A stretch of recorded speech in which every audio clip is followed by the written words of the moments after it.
Olá, meu nome é Júlia Dietrich, eu sou orientanda do professor Daniel Cara, doutoranda da Faculdade de Educação da USP, e eu vim apresentar para vocês os primeiríssimos resultados do meu trabalho de doutorado, que ainda está em curso, né? Então, o meu trabalho se refere ao tempo escolar na América Latina, e aí, a minha pergunta de pesquisa é se o tempo importa na aprendizagem e desenvolvimento das crianças. É óbvio que eu tenho uma série de limitações em relação a isso, mas eu estou olhando isso com base numa análise econométrica, olhando para a ideia de aprendizagem como proficiência em matemática, linguagens e ciências, sabendo que isso é limitante, mas entendendo que a proficiência compõe a aprendizagem. E eu estou interessada em mais do que saber se o tempo importa, é o que de fato faz importar, ou o que modela esses efeitos, né? A infraestrutura, o clima escolar,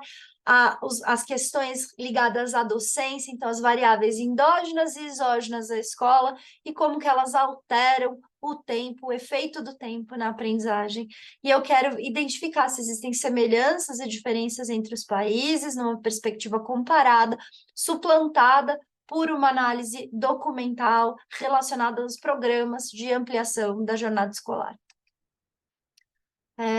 E aí eu faço isso com base, então, no modelo conceitual, que trabalha com essas variáveis endógenas e exógenas, reconhece, tendo, então, a minha variável independente, tempo na escola, e a minha variável dependente, a proficiência. Eu faço essa leitura com base em 16 países, usando a base de dados do quarto estudo regional comparativo explicativo da Unesco, publicado em 2019, então são dados bastante recentes, e a gente está falando de um universo de 80 mil alunos do terceiro ano e 80 mil alunos mais de 80 mil alunos do sexto ano.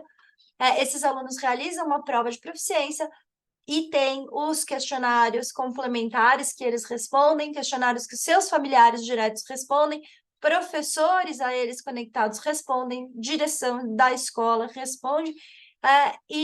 como eu falei para vocês, existe o sexto ano também trabalhou com um módulo de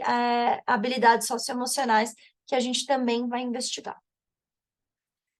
Como primeiríssimos resultados, todos esses dados eles são representativos, porque eles são amostrais, mas eles estão trabalhados por pesos, e a gente vê que 72% das escolas brasileiras têm 4 horas ou menos, o que é significativamente maior do que outros países da região. Então, a gente tem uma média de horas de 5 horas de escolarização na região latino-americana. Obviamente que a gente tem os destaques para Cuba e República Dominicana, contextos muito diferentes. Então, Cuba há muito tempo trabalha com ampliação ou com a ideia de tempo ampliado, tanto é que quase 90% das escolas têm 6 ou 7 horas, ou 8 horas ou mais, e 53% têm 8 horas ou mais, ou seja, é um programa de escolarização bastante intenso em relação às horas. E República Dominicana vem numa aposta de ampliação da jornada nos últimos 15 anos como estratégia para a qualificação da educação, para a qualidade da educação.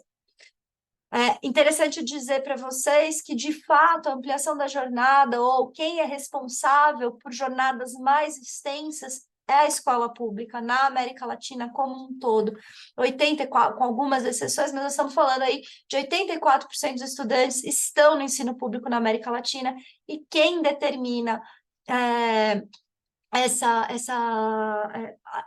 os maiores tempos escolares são as escolas públicas. Aí, queria trazer para vocês, a gente não vai conseguir olhar em detalhes, mas quando a gente considera algumas variáveis, aqui eu estou trazendo algumas, mas isso se repete, as escolas de 8 horas ou mais, elas têm índices muito superiores às escolas de 4 horas ou menos e 5 horas. Lembrando que a média da região são as escolas de 5 horas, então, às vezes, vocês vão ver que as escolas de 4 horas, elas estão melhores que as escolas de 5 horas, porque no universo latino-americano, escolas de 4 horas ou menos também estão na rede privada com uma certa presença. Então, a gente tem índices de infraestrutura superiores, percepção de carências na escola, que a visão do diretor sobre as carências da escola é menor, nas escolas de 8 horas, e a quantidade, a oferta, a gama de serviços ofertados é maior nas escolas de 8 horas ou mais. Então, mesmo que muitas vezes as mínimas e as máximas sejam as mesmas, as médias são maiores em relação às escolas de 8 horas ou mais.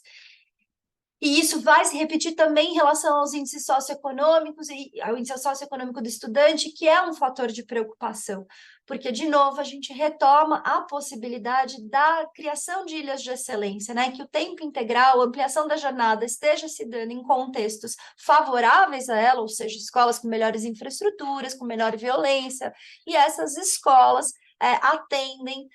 possam atender a públicos mais abastados. Então, mesmo que seja uma diferença pequena, pequena quando a gente olha para o Brasil, né, de 0,11 para 0,43, ela ainda assim é expressiva e é um ponto de atenção da ampliação da jornada escolar. Tem outros dados, e a partir destes a gente vai começar a traçar regressões para entender de fato o impacto do tempo escolar. Eu espero poder conversar com vocês de novo em outras oportunidades. Tchau, tchau.